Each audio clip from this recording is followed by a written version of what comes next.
지적 측량 제 8장입니다. 제 8장의 지적 도근 측량 예상 문제. 문제가 좀 많은 관계로 수업을 두 개로 좀 나눠서 진행을 하도록 하겠습니다. 첫 번째 문제는 광파기 측량 방법에 따라 다각망 도선법으로 우리 다각망 도선법을 이용을 해서 지적 도근 측량을 한다. 뭐 지적 도근 측량을 하든 지적 삼각 보조 측량을 하든 동일한 내용이 되겠습니다. 그렇죠? 다각망 도선법 그러면 여러분이 생각할 때 뭐 Y망, X망, 뭐 H나 A 뭐 이런 식의 망으로 실질적으로 이제 기지점 세 개를 통해서 하나의 구점을 교점을 구한다.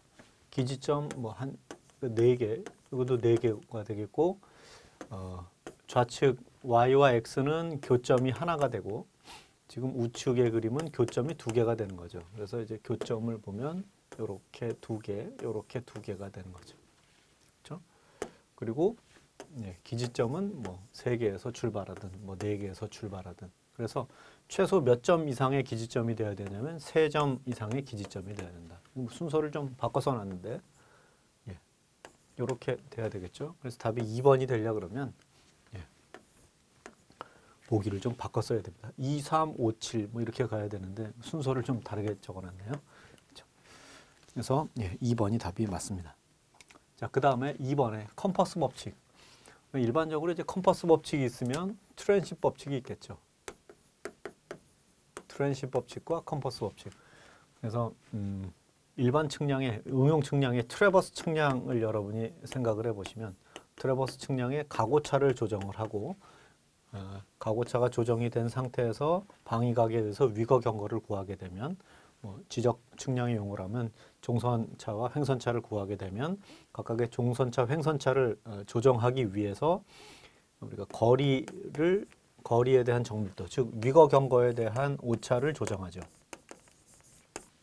이때 컴퍼스 법칙이라고 하는 것은 거리 측량의 정밀도와 각 측량의 정밀도가 동일하다라고 했을 때 그때 측선의 길이에 비례해서 측선장의 비례해서 오차를 배분해 주는 거고요. 트랜시 법칙 같은 경우 각의 오차가 거리의 정밀도보다 더 우수할 때 트랜시시라는 장비가 이제 각 관측 장비니까요. 그때 종선차, 횡선차 즉 위거의 혹은 경거의 절대값에 비례해서 조정해 준다. 이렇게 여러분이 정리를 해주시면 되겠습니다. 그래서 측각 및 측정 거리의 정도가 같다고 했을 때 그때의 오차를 조정하는 방법이다 라고 하는 1번이 적절한 내용이 되겠죠.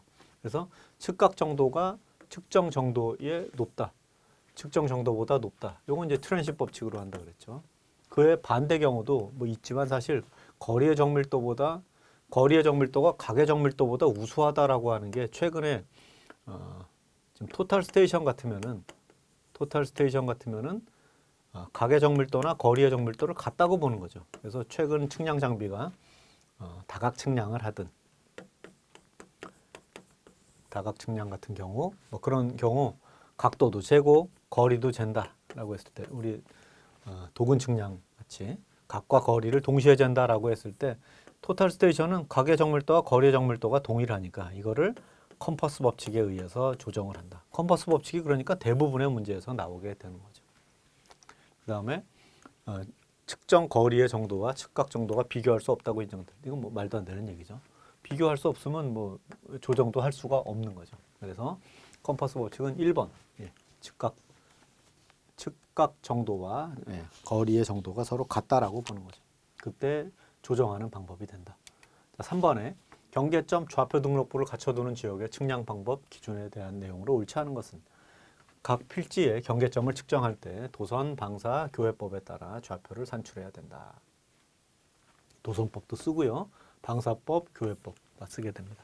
두 번째, 필지의 경계점이 지형지물에 가로막혀 경위의를 사용할 수 없는 경우에는 간접적인 방법으로 경계점의 좌표를 산출할 수 있다. 그러니까 지형지물에 막혀 있을 때는 뭐 돌아가면서 이제 관측해도 되지만 어차피 그 경계점과 경계점의 어떤 사이에 이렇게 막혀 있다라고 한다면 간접적인 뭐 계산에 의해서 한다 이런 얘기죠. 간접적인 방식이라는 게. 세 번째, 기존의 경계점 좌표 등록부를 갖춰두는 지역의 경계점에 접속해서 경위의 측량 방법으로 지적 확정 측량을 하는 경우 동일한 경계점의 측량 성과가 서로 다를 때에는 경계점 좌표 등록부에 등록된 좌표를 그 경계점의 좌표로 보게 된다. 그렇죠? 자, 그럼 네 번째 보면 각 필지의 경계점 측정 번호는 오른쪽 위에서부터 왼쪽으로 이렇게 가는 게 아니라 왼쪽 위에서부터 아래로 이런 식으로 Z자 모양으로 쓰게 되겠죠. 왼쪽 상단에서 오른쪽으로 또 아래로 이런 식으로 이제 내려오면서 일련 번호를 부여해야 된다.